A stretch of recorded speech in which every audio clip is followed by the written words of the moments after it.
Salutations tout le monde, vous êtes avec Yassine de UPDF France.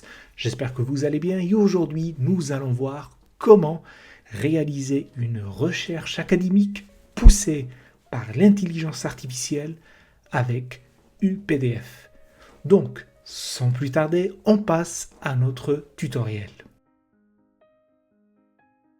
Tout d'abord, vous devez savoir que vous pouvez accéder à la recherche académique à partir du logiciel UPDF que vous avez auparavant installé sur votre PC, ou bien vous pouvez accéder directement à partir du lien que je vais vous mettre en dessous de la vidéo, et comme ça vous pouvez lancer votre prompt à partir du compte. Nous, on s'intéresse pour le cas où c'est installé sur votre PC. Alors, vous ouvrez votre logiciel UPDF, vous allez cliquer sur le symbole de l'intelligence artificielle, et là, vous aurez ce visuel qui vous demandera de saisir une information, une question. Vous avez la possibilité de choisir soit une recherche standard, une réponse standard, ou bien une réponse de haute qualité. Il faut savoir qu'une réponse de haute qualité sera une réponse très riche, enrichie même, et d'un autre côté, elle prendra plus de temps. Tandis que la réponse standard sera une réponse riche, certes, moins riche que la haute qualité, mais plus rapide. Pour ma part, je vais écrire « Explique-moi le cogito de manière succincte » et on va voir ce qu'il va nous proposer. Et là déjà, il me propose des questions, des pistes de recherche afin de me donner la meilleure réponse. Alors moi, je vais utiliser résumé synthétique en s'appuyant sur Médiation métaphysique, un livre important de Descartes où justement il nous explique le cogito. Donc là, il est en train de faire sa recherche, il va puiser directement dans les articles universitaires, tout ce qui a été écrit, rédigé sur le cogito. Et là, vous voyez, il est en train d'ajouter des PDF, il m'a déjà mis de côté 2 PDF en rapport avec le cogito, et là, vous voyez qu'il a généré un PDF enquête textuelle sur le cogito cartésien dans les méditations de Descartes. Il m'a rédigé un PDF. On va voir ce qu'il y a dessus. Voilà. Un PDF qui résume avec un plan, une introduction, la question de recherche et justification du choix textuel. Tout est rédigé, préparé pour que ça soit le plus clair possible et que ça réponde à notre question. En dessous, vous avez les références d'où il a puisé pour répondre aux questions. Bien évidemment, vous pouvez télécharger le PDF pour le garder chez vous, pour le retravailler, pour l'imprimer. Et je sais que c'est très essentiel et très important. Ensuite, vous pouvez aller un petit peu approfondir vos recherches et regarder au catalogue qui se trouve là sur la gauche. On peut voir les 2 articles, parce que moi j'ai arrêté la recherche, je ne voulais pas que ça prenne beaucoup de temps, et là j'ai pris que 2 articles en anglais qui ont été utilisés pour me préparer l'argumentaire final. Et là j'ai les 2 articles que je peux voir. Et là on voit que c'est des références qui ont été utilisées, et à la fin de mon PDF qui a été généré, ces 2 articles sont cités, si vous voyez bien, ça a été déjà cité.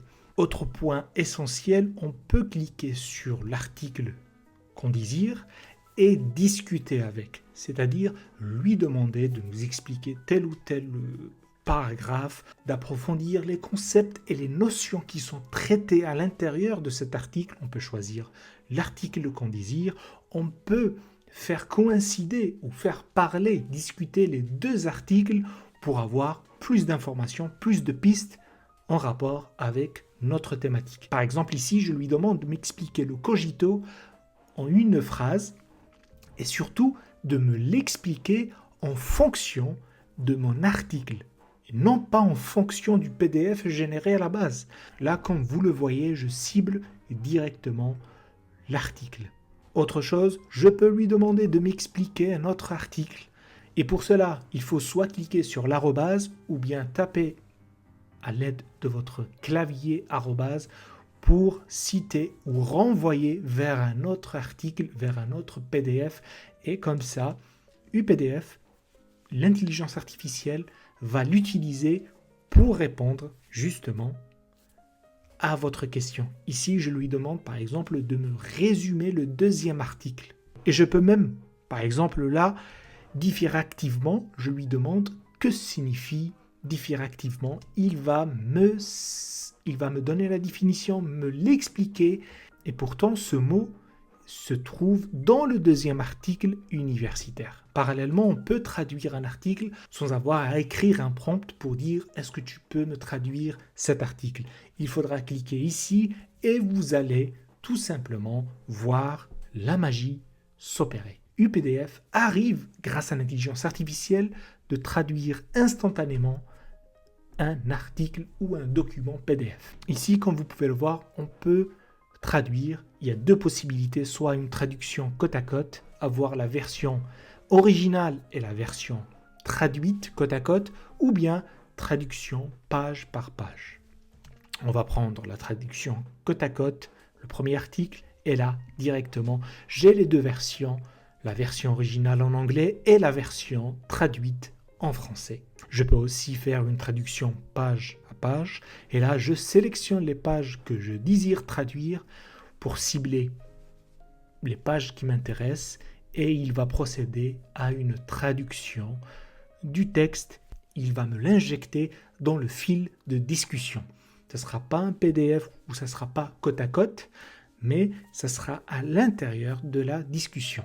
Autre possibilité, grâce à UPDF, on peut générer une mind map à partir d'un document PDF. Que ce soit le document généré par l'IA ou bien les articles universitaires qui ont été cités. Et là, instantanément, je clique là et je vais générer ma mind map que je peux bien évidemment lire, exploiter et surtout télécharger. Et je sais qu'il y a des gens qui aiment utiliser les mind maps pour bien structurer leurs travaux, pour mémoriser surtout les articles. Eh bien, c'est possible grâce à UPDF, c'est rapide, c'est fiable et surtout, on peut la modeler comme on le désire. Autre point important, c'est le fait de convertir le PDF. On peut convertir notre PDF, choisir le PDF qu'on désire convertir, c'est-à-dire les articles, on peut les convertir en format Word, Excel, PowerPoint, ça dépendra. Il y a un choix, un large choix. On peut convertir aussi le PDF généré par l'IA. Tout cela, on peut les convertir et les garder pour soi. Et une dernière chose, on peut ajouter des fichiers, soit des articles que nous avons emmagasinés dans notre PC, ou bien chercher des articles qui sont dans la bibliothèque. Ici, moi, j'ai dans ma bibliothèque des articles que j'avais utilisés auparavant. Tout est stocké sur UPDF, et si un jour vous avez besoin par exemple d'un article que vous avez traité il y a quelques mois, eh bien vous pouvez l'utiliser, l'injecter dans votre discussion et avoir un travail solide. Ainsi, si j'avais travaillé sur une autre question philosophique, je peux l'intégrer ici et faire le lien entre le cogito et l'absurde. Pourquoi pas? C'est possible grâce à UPDF. Et voilà le guide complet pour réaliser une recherche académique à partir de UPDF grâce à UPDF IA. Si vous avez aimé cette vidéo, n'hésitez pas à vous abonner, n'hésitez pas à partager, à liker la vidéo, à laisser un commentaire si vous avez envie de découvrir d'autres possibilités et surtout activer la cloche pour rester informé des nouveautés. Prenez soin de vous et à la prochaine vidéo.